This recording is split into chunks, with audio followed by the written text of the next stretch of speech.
Araling Panlipunan 7, Term 1, Week 4. Ang sinaunang lipunan sa pagkakamag-anak, pamilya at kasarian, o ang kinship, family and gender sa Timog Silangang Asya.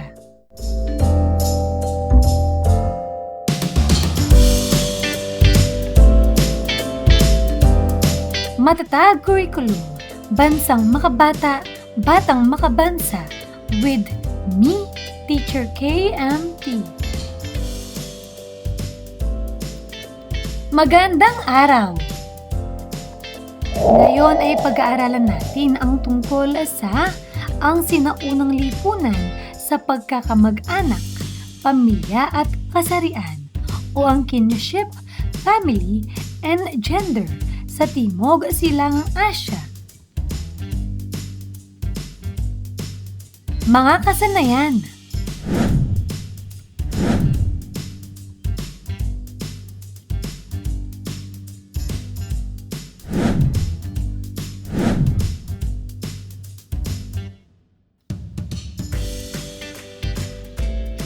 Kaugnay na paksa bilang isa ang estrukturang panlipunan o ang pagkakamag-anak, pamilya at kasarian sa Timog Silangang Asya.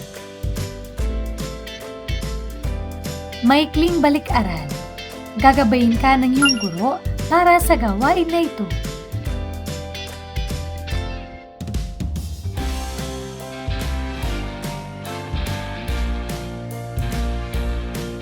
Kung napanood mo na ang video, maaari mo bang sagutin? Una, tungkol saan ang awitin na iyong napanood at napakinggan?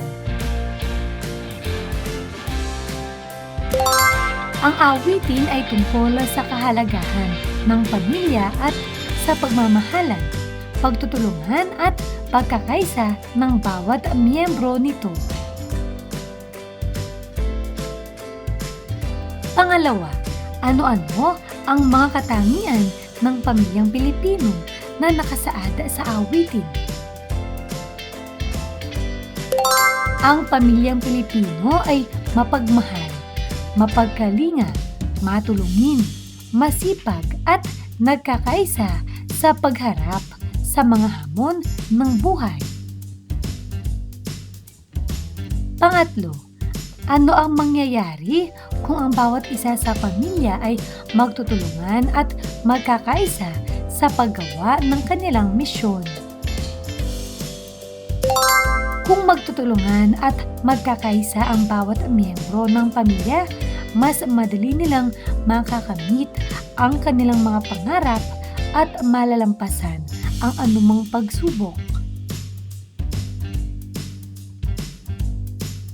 Sa iyong palagay, kahalintulad ba ng pamilyang Pilipino ang pamilya sa Timog Silangang Asya?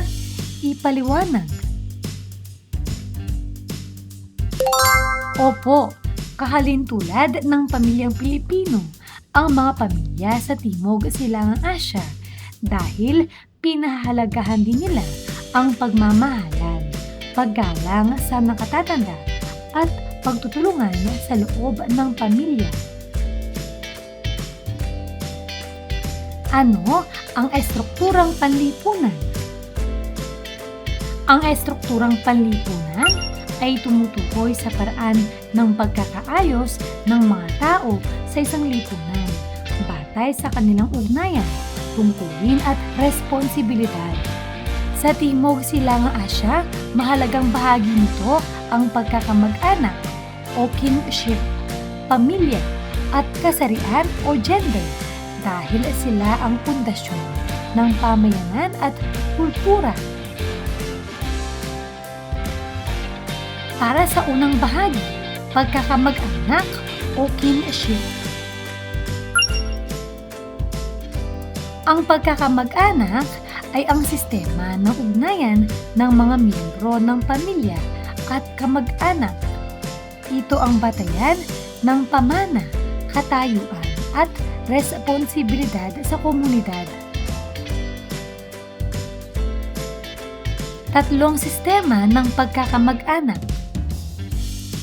Una, patrilineal. Ang lahi at mana ay nagmula sa panig ng ama. Karaniwan ang lalaki ang pinuno ng pamilya. Pangalawa, matrilineal. Ang lahi at mana ay nagmumula sa panig ng ina. Mas malaki ang papel ng kababaihan sa pagmamay-ari at pagpapasa ng ari-arian. Pangatlo, bilateral. Kinikilala ang magkamag-anak mula sa panig ng ama at ina. Ito ang karaniwang sistema sa Pilipinas at iba pang bahagi ng Timog Silangang Asya. Para sa pangalawang bahagi, titik B, pamilya. Ang pamilya ang pangunahing unit ng lipunan. Dito natututuhan ng mga tao ang mga pagpapahalaga, tradisyon at kultura. Nagsisilbi rin itong pinagkukunan ng suporta at proteksyon. Mga uri ng pamilya. Una, nuklear o nuclear family. Binubuo ng ama, ina at kanilang mga anak lamang. Pangalawa, extended o ang tinatawag ding extended family sa Ingles. Binubuo ng nuclear na pamilya kasama ang iba pang mga kamag-anak gaya ng lolo, lola, tiyo, tiya at pinsan.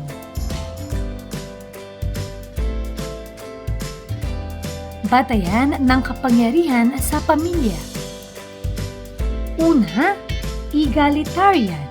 Pantay ang karapatan at kapangyarihan ng mga miyembro ng pamilya, lalo na ng mag-asawa. Pangalawa, patriarkal sa Tagalog at patriarchal sa Ingles.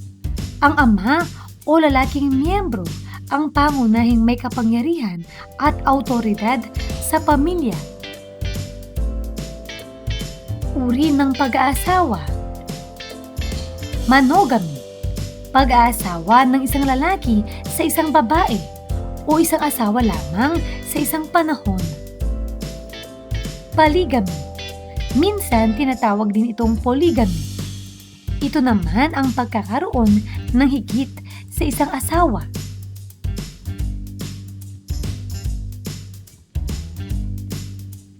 Mga tungkulin ng pamilya. Una, produksyon, paggawa o paglikha ng mga pangangailangan ng pamilya tulad ng pagkain at kabuhayan. Pangalawa, reproduksyon, pagkakaroon at pagpapalaki ng mga anak upang maipagpatuloy ang pamilya at lipunan. Pangatlo, sosyalisasyon, proseso ng pagtuturo sa mga anak ng mga pagpapahalaga, kaugalian, kultura at tamang asal ng lipunan. Para naman sa titik C, kasarian o ang gender. Ang kasarian ay tumutukoy sa mga tungkulin at responsibilidad ng kalalakihan at kababaihan sa lipunan. Sa sinaunang Timog Silangang Asya, may malinaw na paghahati ng gawain, ngunit kapwa mahalaga ang ambag ng lalaki at babae.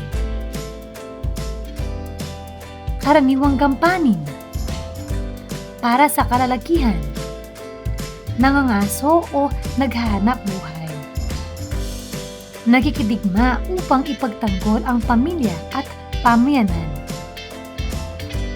Para naman sa kababaihan, nangangalaga sa tahanan at mga anak. Nakikilahok din sa kalakalan at gawaing pang-ekonomiya sa ilang lipunan. Sa ilang bahagi ng Timog Silangang Asya, mataas ang katayuan ng kababaihan, lalo na sa mga pamayanang may matrilineal na sistema. Konklusyon. Ang pagkakamag-anak, pamilya at kasarian ay mahalagang sangkap ng estrukturang palipunan sa Timog Silangang Asya. Ang mga ito ang naging batayan ng pagkakaisa, pagpapanatili ng kultura at paghubog ng mga pagpapahalagang ipinapasa mula sa isang henerasyon tungo sa susunod. Maikling pagsusulit. Paano to? Basahin ang bawat pangungusap. Isulat ang tamang sagot sa iyong kwaderno. Una, ito ang sistema ng pagkakamag-anak na kinikilala ang mga kamag-anak mula sa panig ng ama at ina.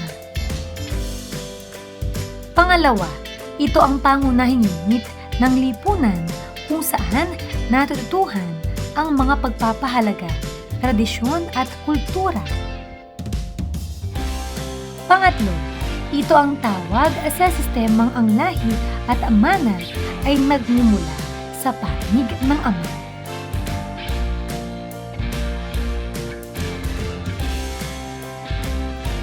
Pang-apat, ito ang tawag sa mga tungkulin at responsibilidad ng kalalakihan at kababaihan sa lipunan.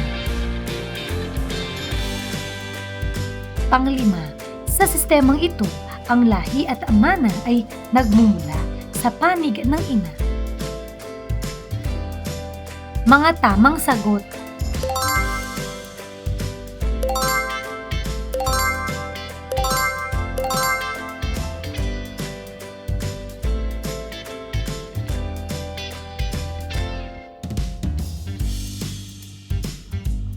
Kaugnay na paksa bilang dalawa ang mga katangian, pagbabago at hamon sa pamilyang Asyano.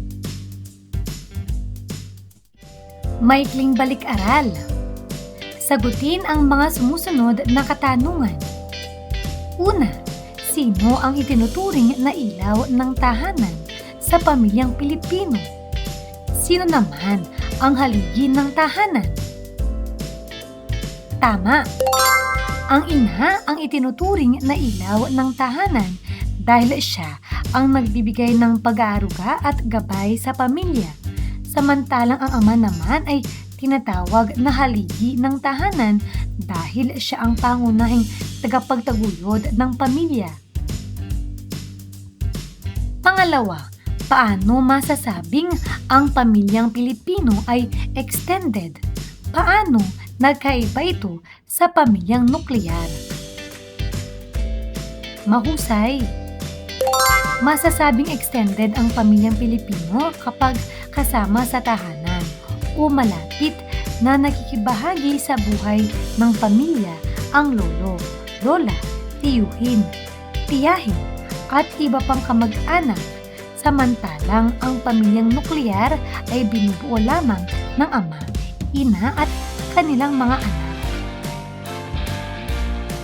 Pangatlo, bakit labis ang pagpapahalaga ng mga Pilipino sa kanilang pamilya? Napakagaling! Labis na pinahahalagahan ng mga Pilipino ang kanilang pamilya dahil dito nila natatanggap ang pagmamahal, suporta, gabay at lakas sa pagharap sa mga hamon ng buhay. Ano ang pamilyang Asyano? Ang pamilyang Asyano ay binubuo ng mga taong magkakaugnay sa dugo, kasal o pag-aampon. Ito ang unang lugar kung saan natututo ang mga bata ng pagmamahal, paggalang at pagtutulungan.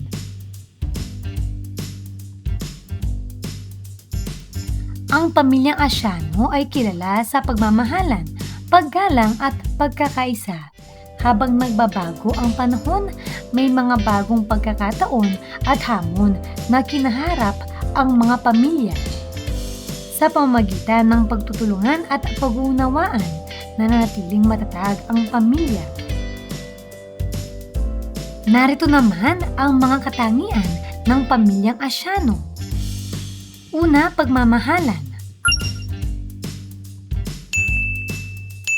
Maaari mo ba itong basahin?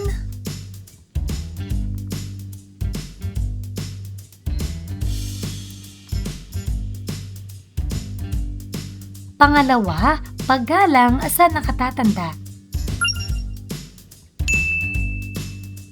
Basahin mo.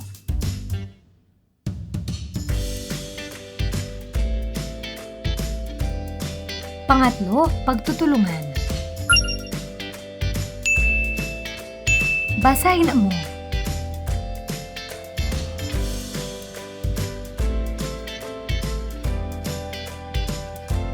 Pang-apat, pagkakaisa. Basahin mo.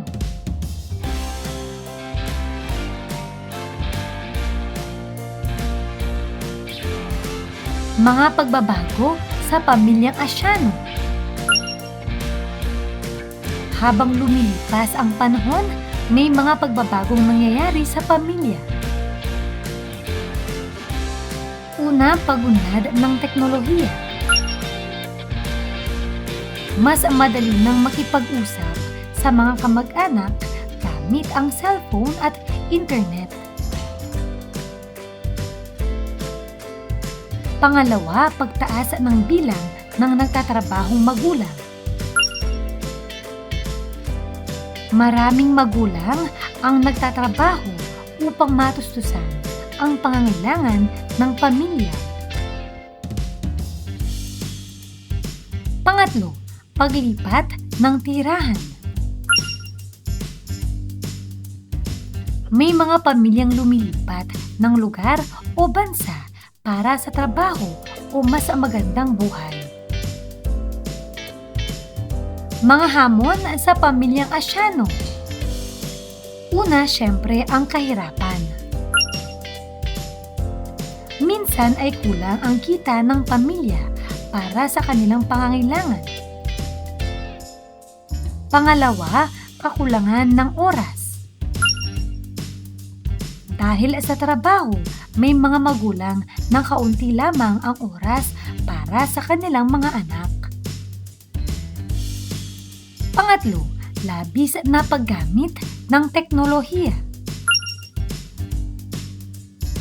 Maaring mabawasan ang oras ng pag-uusap ng pamilya kapag palaging gumagamit ng gadget.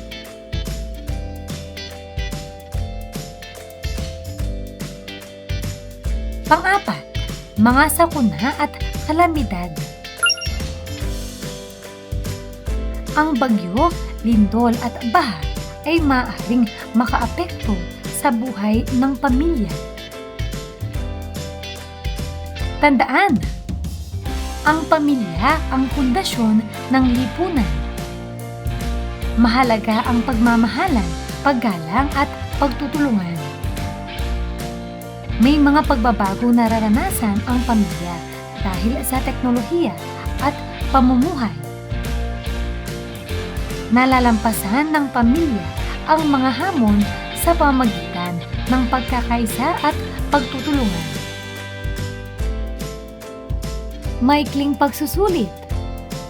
Isulat ang fact kung tama ang pahayag tungkol sa mga pagbabago at hamon sa pamilyang Asyano sa Timog Silangang Asya at bluff kung hindi. Una, nagbabago ang anyo ng pamilyang Asyano dahil sa makabagong pananaw sa pamumuhay at matatag na pagkakakitaan at hanap buhay.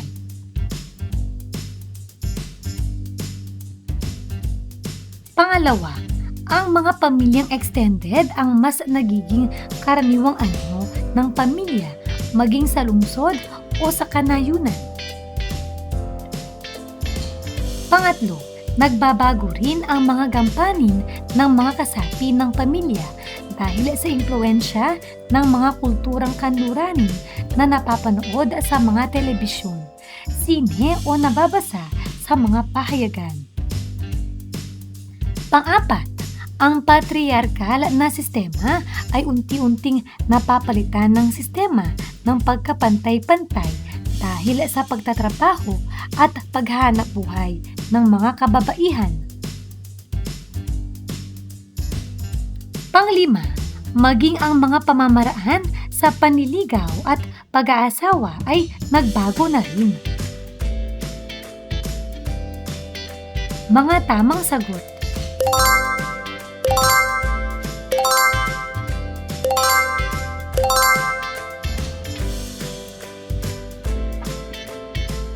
Para sa kabuuang pagsusulit. Unang bahagi, paano to? Tukuyin ang sumusunod na mga pahayag. Piliin sa kahon sa ibaba ang iyong sagot. Isulat sa sagutang papel ang iyong sagot. Una, ito ay batayang unit ng lipunan na isa sa pangunahing institusyon na itatag sa lipunan. Pangalawa, anyo ito ng pamilya na binubuo lamang ng mga magulang, ina at ama, at ang mga anak. Pangatlo, anyo ito ng pamilya na binubuo hindi lamang ng ama, ina at anak, kundi ng iba pang kaanak tulad ng lolo, lola o mga kapatid ng mga magulang. Pang-apat, ang pinakamatandang lalaki ang kinikilalang pinakamakapangyarihan o pinuno sa pamilya. Panglima, ang babae ang kinikilalang may kapangyarihang magpasya at mamuno sa tahanan. Pang-anim, ito ang nagpapatibay sa pagsasama ng mag-asawa at tinatanggap na pamamaraan sa pagbuo ng pamilya. Pang-pito, may mga bansa sa Timog Silangang Asya na naniniwala na dapat ay isa lamang ang asawa, kaya't ang sistema ng kasal ay tinatawag na. Pang-walo, mayroong mga lipunan sa Timog Silangang Asya na pinahihintulutan ang pag-aasawa na higit sa isa na tinatawag na patlang. Pang-siyam, mayroong mga bansa sa Timog Silangang Asya na ang kinikilalang kamag-anak lamang ay yung mga kaanak ng ina na tinatawag na. Pang-sampu, ito ay anyo ng pamilya na kung saan ang pamumuno at pagpapasya sa pamilya ay nakaatang sa kapwa lalaki at babae. Sa anyong ito, ang mag-asawa ay magkahati sa kapangyarihan. Mga sagot.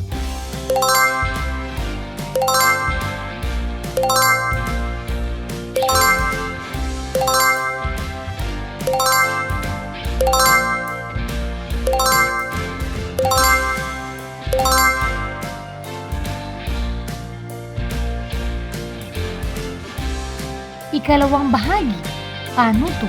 Tukuyin ang sumusunod na mga pahayag. Isulat ang tama kung wasto ang pahayag at mali kung hindi. Ang komunidad ay ang institusyong panlipunan na binubuo ng ama, ina, mga anak, at iba pang kasapi na magkakaugnay bunga ng seremonya ng kasal o ugnayang batay sa dugo o kamag-anakan.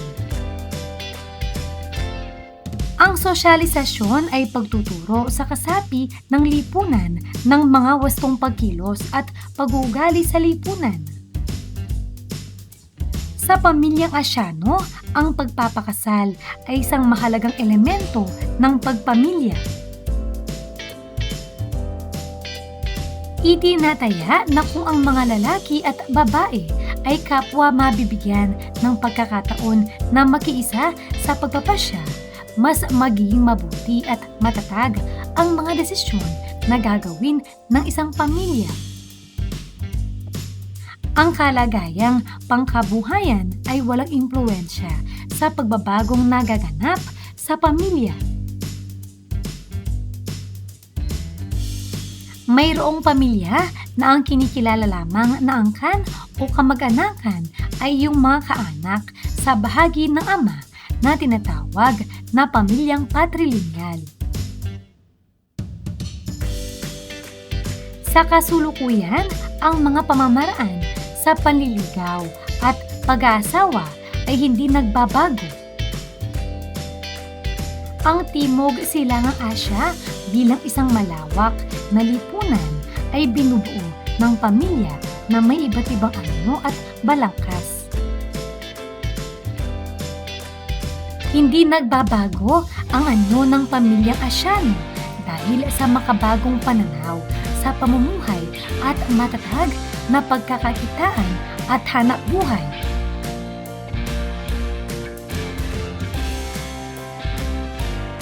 Ang pangunahing pagpapahalagang pamilyang Pilipino ay ang close family ties.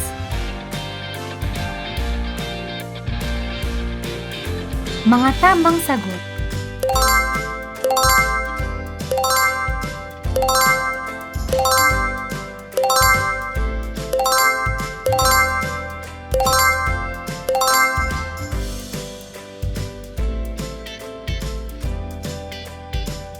Mahusay! Ano ang mga natutuhan mo sa araw na ito? Ngayong araw na ito, natutuhan ko ang tungkol sa ang estrukturang panlipunan o ang pagkakamag-anak, pamilya at kasarian sa Timog Silangang Asya at ang mga katangian, pagbabago at hamon sa pamilyang Asyano. Maraming salamat sa pakikinig. Sana ay may natutuhan kayo. Huwag niyong kalimutan pindutin ang like, share at subscribe.